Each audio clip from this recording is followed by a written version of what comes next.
Okay, so this next section still has to do with radicals, except you're not just what we just took a test on was just simplifying the radicals. These ones we're actually starting the process of solving when you have radicals. So that means there's going to be equals in the equations. Okay, so you'll need to write this down. Pause the video if you need to. I'm going to continue talking. Okay, so what they're saying here is if the left side equals the right side, so it doesn't matter, they don't have to be the same number, but if A equals B, then whatever we do exponent wise, what we do to one side, we've got to do to the other side. So this is referring to when we have square root, the opposite to get rid of it is to take the square of it. Okay, so if we take the square of the left side, which is A, then that means we would have to take the square of the right side. Okay, so just remember if you had a cubed root, okay, to solve that, we do the opposite of cubed root, which is to cube it. So that means that P for that exponent would be a 3, which that means that's what you would do on the other side to simplify and solve things. Okay. So, example that we have here is the first one. This is another if. This is not a problem that you're going to have in this section. It's just to start basic to make sure we understand that. Okay, so if I'm solving for x, I need to do the opposite of taking the square root. So the opposite of square root is to square it. Okay, so what I do to one side, I've got to do to the other side. Okay, so that's what it's showing on that other side. It was just an A and B. Okay. So the square would get rid of the square root, okay, and it just brings what's left, okay, so that would make that x, okay. But now I've got to actually square the 6, so 6 times 6 would be 36, okay, which would be true. So if I plug 36 into this spot right here, taking the square root of 36 is actually 6. Okay, so actually officially starting with the problems that you're going to have in this section. So you need to write this. Pause it if you need to. We're going to label this as problem number 1. I'm going to go ahead and start talking. Okay, so before we start doing this, the way that we solve equations is we actually go opposite. Okay, so the answer to this equation, pretend it's not the answer to this equation. If it was 1, right, we would order of operations to solve this to make sure it was true. We would plug the 1 into there, right? And the next thing would be going times 2, okay? And then the next thing would be then whatever that is, then we would subtract 3 from it. And then from there, we would take the square root of that number. And then whatever that number is, then we would add 5 to it, okay? And then that would need to equal 8, okay? So that would be the order of operations for plugging it back in. Well, when we're solving and having equations, we actually go backwards from everything that we started with, okay? So that means that this part would be the last part that we would do, okay? So, and then this one would be the next, and then the square root, okay? So we're going to start with this, because that was the last one when we plugged it in, when we plugged in 1 for there. Okay, the last thing was to add 5 to it to see if it equaled 8. Well, in solving equations, that's going to be the first thing you get rid of, okay? So I'm going to subtract 5. What I do to one side, I'm going to do to the other side, okay?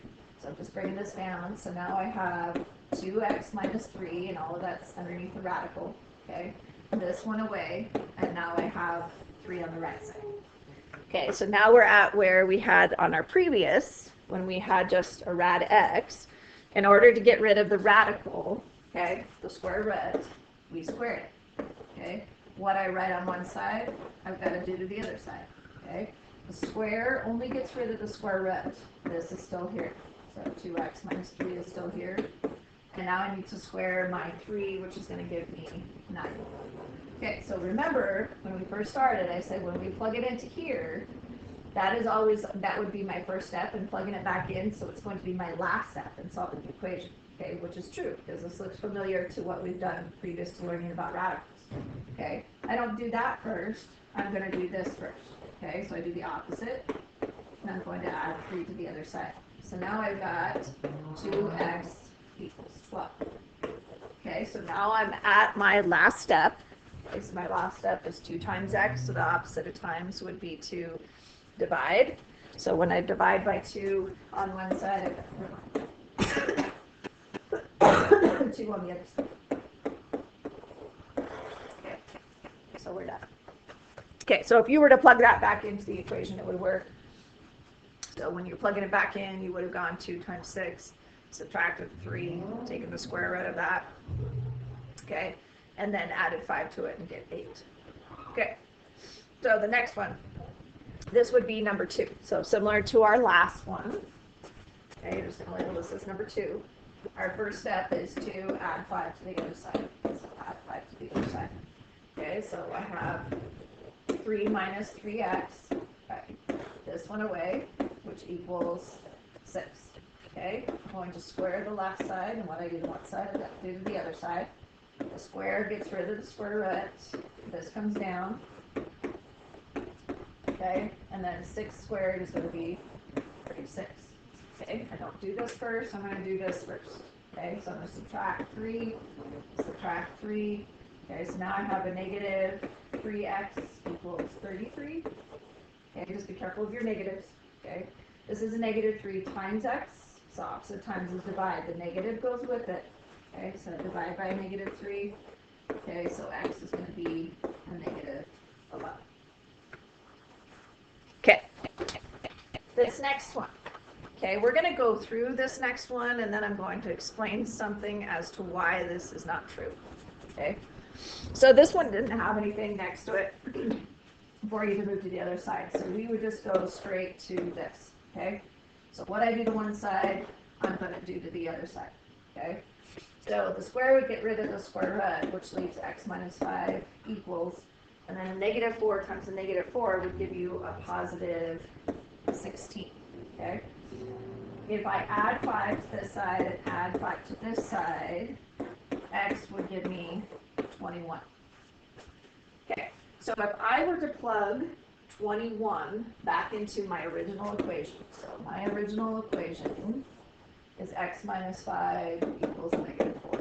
Okay, if I plug 21 back in here and go 21 minus 5, does this side, which 21 minus 5 is going to give you 16, does the square root of 16 ever equal a negative number? Okay, and the answer is no. Now we can have negative numbers when we have cubed roots, right? Remember when we did those in one of your notes? I think the number might have been inside the cubed root, might have been 64. And I said we can have negatives with those because it's really a negative 1 times 8 times 8. Okay, but you can't have 2 negatives inside here because a negative times negative is a positive. Okay, so hopefully you're paying attention when you're doing these. Anytime, so the original is the black in the video. Okay, anytime you have anything on this side that the last step is the square root is equal to a negative number, you're just going to write no solution. Okay, it does not work. That is never going to be true. The square root, okay, square root is never equal to a negative number. It would be a positive number. So you can write no solution or just put the 0 through the slash through it. Okay? All right. So similar but a little bit different because now we've got a cubed root. So you're going to write this number 4.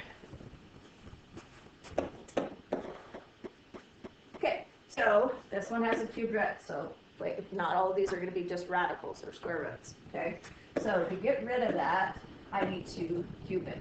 Okay, what I do to one side, I'm going to do to the other side. So if you were listening in the last section, you can actually do this one. Okay, because it's not a square root, it's a cubed root. Okay, because we can have one of them being a negative and the other one's not. Okay, so the cube gets rid of the cube root. Okay, it brings down x plus 3.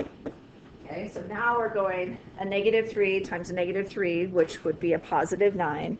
And then 9 times a negative 3 would give you a negative 27. Okay.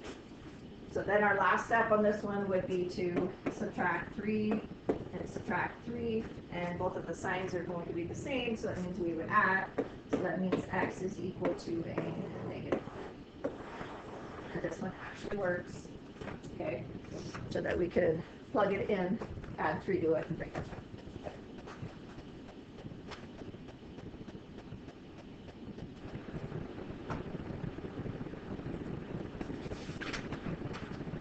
back. Okay, So the last thing I just want you to write is this down here. So anytime you see a square, okay, if it's written this way or if it was written this way, okay, this is a square root, this one is a square, okay, you cannot take the square root of a negative number, okay? So if it's written like this or it's written with a square root around it, anytime you see that, you're going to write no solution or the 0.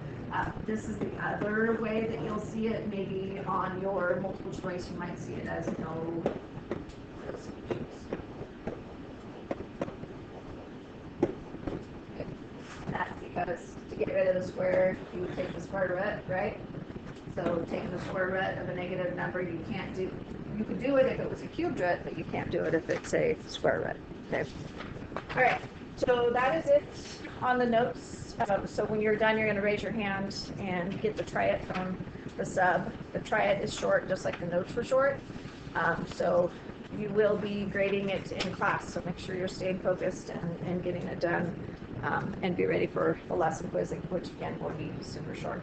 Okay, guys, another reminder is time is approaching with ALEKS, and ALEKS is not as fast as what you're used to Khan being, okay?